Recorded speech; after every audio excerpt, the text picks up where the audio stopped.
In the last couple of years, we've lived in a few places together. We lived in Phnom Penh, Cambodia, Sydney, Australia, and 3 cities in Canada, which is so crazy to say. We've traveled to multiple places in the world, and we bought a van and are converting it so that we can start to live the van life together as well. So we've done a fair share of things in the last couple of years, and now we're actually planning for a wedding.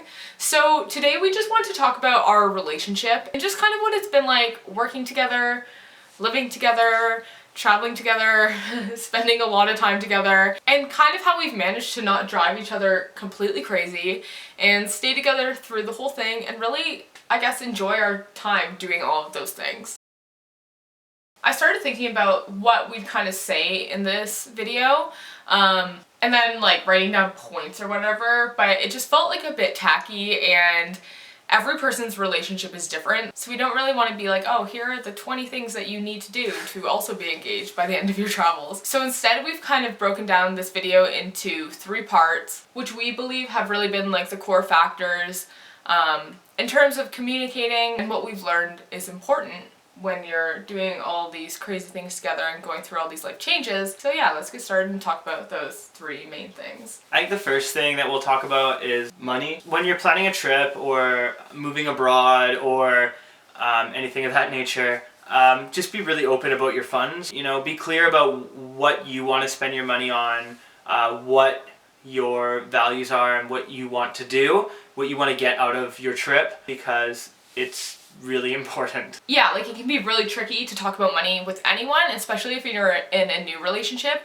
And for us, we had a really good foundation because we were best friends before we started dating, so we had already talked about money, or like the lack thereof of money, as we do on this hence channel. Not lugs. Yeah, hence this whole channel, but like we talk about that kind of stuff.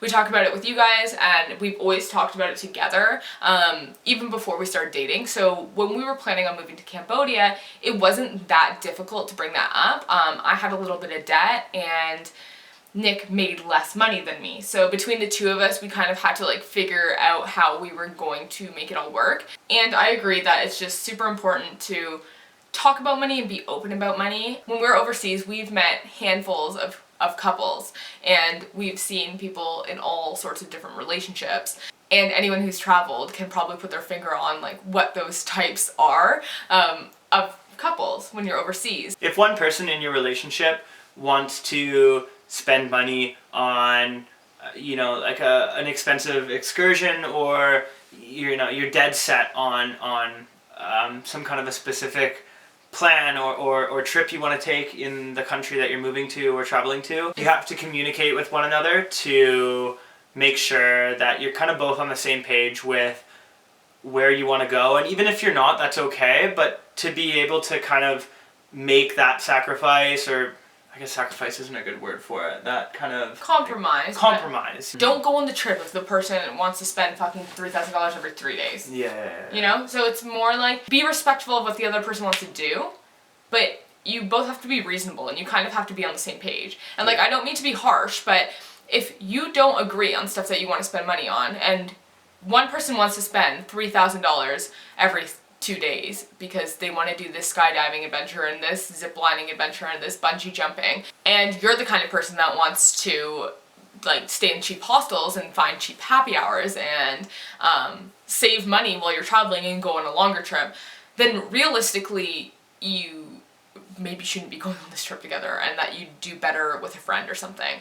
And I think that this is a huge problem in relationships that we've seen overseas, where people are trying to fix their relationship problems while they're traveling. So stuff isn't going all that great back home, so they think, oh, maybe if we move to a different country, we can start over and leave all that behind. Leave all that behind, and that's not really how it works. All your stuff is going to follow you to whatever country you go to.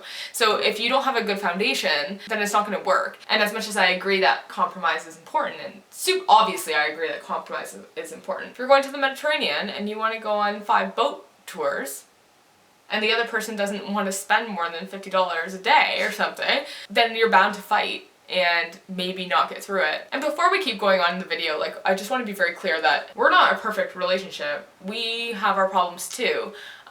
And certainly when we first moved to Cambodia, We were arguing a lot. Like we got. And that's with like we have a really strong foundation. We had a really strong foundation moving to Cambodia, and like we were very clear about what we both wanted to get out of our moving abroad, and you know, even we fought a lot. So if you're not clear about that kind of stuff, you know, it's not going to bring you closer together necessarily. It could really do the opposite of that. And because we weren't fighting about money and we weren't fighting about like things that are actually harmful to a relationship, it was just silly little stuff like we were too hot or too hungry that day or something. You can get through problems like that, right? But when it comes to finances or it comes to not respecting your travel goals or something like that, you might not survive that. And again, I don't want to be harsh, but it's just true. And I've seen it happen to other couples overseas. It happens all of the time. The next chunk of the video that we want to go over is including each other in your planning process, being open to change, and including each other in your bucket list items. So even if one person is more of the planning type, in some relationships it's not like that, but in ours it certainly is. Like I'm such a planner and Nick is so much more like, oh, we'll just go with it kind of thing. I like a vague plan sometimes. Yeah. It's very vague. I'm like, there's this thing that I want to do. Well, that's exactly the thing, is that one person might seem like they're really relaxed, but you still need to talk to them about what they want to do. Because what's important. You will say... Yeah, like you will say, oh, I don't care. Yeah. But then at the same time, you're like, but I have to hit the skate park and I have to do this. So, like, so you do care. Yeah. Because there are things that you want to do. Mm-hmm. And I think that that's really important to talk about. So even if you think that your partner is the most chill person in the entire world, like I'm engaged to Nick, and as you guys can see in our videos, like he's a very relaxed person, and people might think that he's more chill than he actually is. And Nick also has bucket list items or things that he wants to say in these videos, or things that he wants to do as well, or things that he wants pictures of, or Instagram videos and all that kind of stuff as well. So it's really unfair to assume that just because in your home country or like in your life, in your current life or when you're not traveling, this person is very just relaxed and you might be the more gung-ho person. People still have needs. Everybody has needs and everybody has things that they want to do, especially when it comes to traveling, because a lot of us, like as you guys know, we don't have tons of money. We save for a long time and we make a lot of sacrifices to be able to go on these kinds of trips. You work hard to make your money and you want to put it to good use. So if you are the planner like me, you always have to consider that when you're planning trips about your partner as well. If you are the person who's like me and is a bit more relaxed, you have to communicate, which Rachel has really helped me out with, because it's not that I don't communicate, it's just that I usually am just like, I don't care. Figure out what you want to do. If you skateboard like me, I just look up skateboard spots and then, you know, allocate 1 or 2 days to doing that, or however long. Or you send me Instagram, you like send me pictures of videos on Instagram where it's like, oh, I want to go here because this looks sick. I do my research, yeah. Right? So that helps. And be like Nick. For me, I mean, I just love our relationship, so I feel like I'm kind of like at an advantage that, you know, I'm like this and you're like that. 100%. But for so great for both of us. Right. Yeah. But for some people that might irritate them. And again, this is why like we can't really do like a 20-point video on exactly what to do in your relationship when you're traveling. But because every relationship is different, and someone like me might drive a lot of people crazy. Like a lot of people would hate to date someone like me, and a lot of people would probably hate to date someone like you. Oh, 100%. But that's why we're together and we make it work. But planning together, however that looks for you, is important, no matter what kind of relationship you're in. You can't just go on one person's travel plans. For example, I don't love spending 3 or 4 hours at a skate park. It's not my favorite thing to do in the whole world. I don't skateboard, so I don't think that's crazy to say. But I do it anyway because you will come to like little like Instagram-y cafes with me and take my picture for an hour at a time and take my picture a million times until I'm like, oh, that's perfect. But we do these things for each other and we include them both in the travel plans. And I think on that note, I really want to say this to all the Instagram husbands out there, and I'm using that as like as a phrase, and people might make fun of me for this, and I actually don't care, because let's be honest, with how people travel in 2020, people like to have their picture taken. A lot of people do. And if you're in a relationship where someone that is important to someone, I've seen this a lot. Like I've seen this a lot where the one person thinks that that person's idea of how they want to travel is ridiculous, or like they kind of like make fun of each other for it. And like teasing is fine. But I've actually seen people get upset because they're like, oh, like I wish I could like get my picture taken more often, and like he won't take a picture of me and all this, or he makes fun of me, or he thinks it's stupid. And like, this is just a PSA to all relationships, but if you think that the other person is doing something that's stupid, you should really evaluate what that means. Because if that is something that's important to that person, it's probably not all that ridiculous at all. Like, is it really that big of a deal that I like getting my picture taken? Yeah. Really? And there are people that make fun of that and everything. It's like, but does it really matter? Does it actually really matter? And it should go without saying that you shouldn't belittle each other in a relationship. That's never gonna work out for you, whether you're overseas or not. So if going to a skate park for 5 hours is something that Nick wants to do, maybe we can't do it every day, but we'll include it in our plan, because when he's happy with where his money's going and he's happy on the trip, it makes him a better partner. And it makes our relationship stronger when we can both do things that we want to do. Just don't be a judgmental, selfish person. And that's a really harsh way of putting it, and you might not think of it like that, but take a step back and like really kind of analyze what you're doing. And you know, you're traveling somewhere and you're spending a lot of money to do this and a lot of time to do this, and probably taking time off work and spending hard-earned money, saved money, to do these kinds of things. And when somebody says that they want to do something, it's important to really listen to them and try your best to make it happen for them within means, because you don't know when you're going to be back in this place, and you don't know when you're going to be able to have this experience again. And if you can't do that together, then you need to go on a trip with a friend who is more like-minded, or you need to go alone and experience that kind of stuff together. That doesn't mean not be in a relationship. It just means do it with somebody else, or do it alone, is all that is, you know? Yeah, for sure. Like, I don't think that traveling, or certainly not living abroad, is for everyone.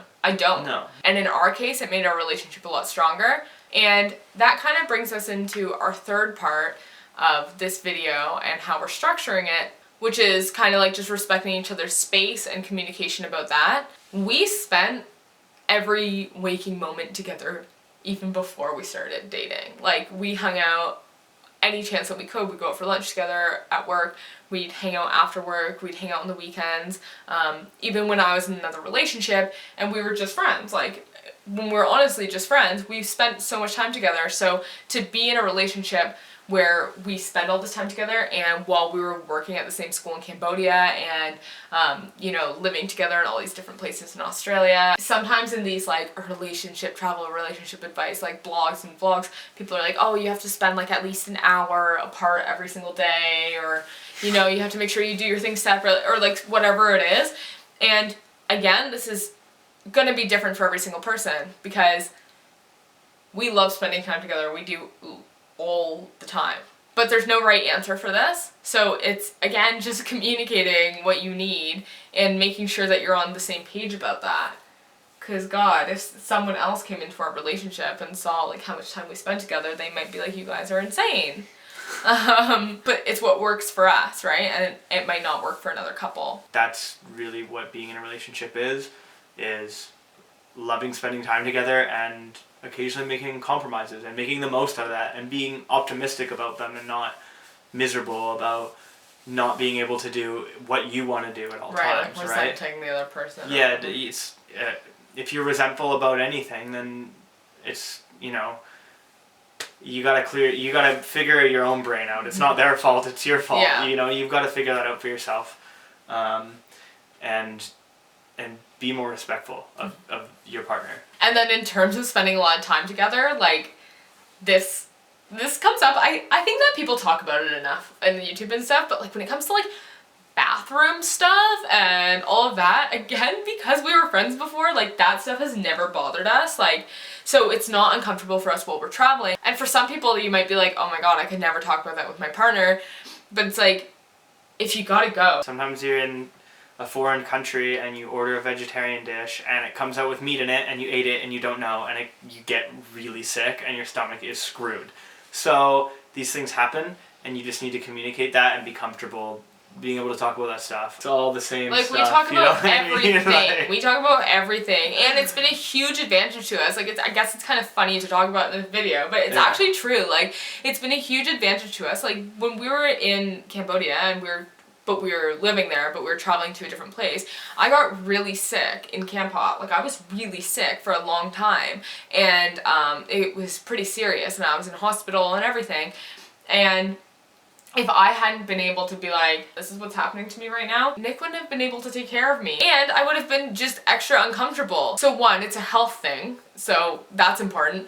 And two, just like, oh my god, like, relax. you need to be there to take care of your partner. You gotta care for the other person, you know, and not think that those things are immature or gross or whatever. Like, I guess it makes you immature if you think it's gross. Like, I mean, we think it's gross and we laugh our asses off about it. Yeah. We think it's hilarious. For the moment. so we're immature, but we think it's gross, but we're comfortable. Like, we think it's so disgusting and we laugh at it all the time. But in a serious situation, we're at a massive advantage because it's not uncomfortable to talk about. But yeah, really, like, when it comes to all of this stuff, it is all just about communication. Whether it's health related, whether it's work related, all of these things, because you are going to have struggles, especially if you're moving abroad. And for us, moving overseas to a country where we didn't speak the national language and we were super out of our comfort zone, the climate is different and all of those things, and finding work there and everything, we really did have to rely on each other. I can't even imagine what it would have been like if our communication lines were bad. We would not be in the position that we're in today, and we wouldn't be planning for more trips. So I know it's a bit of a weird video and it's no step-by-step, or there's not really much structure to it, but we did kind of just want to sit down today and chat about this. You know, we're always keen to talk to you guys as well, but yeah, I guess that's really it. So thank you guys so much for watching, and we will see you in the next video.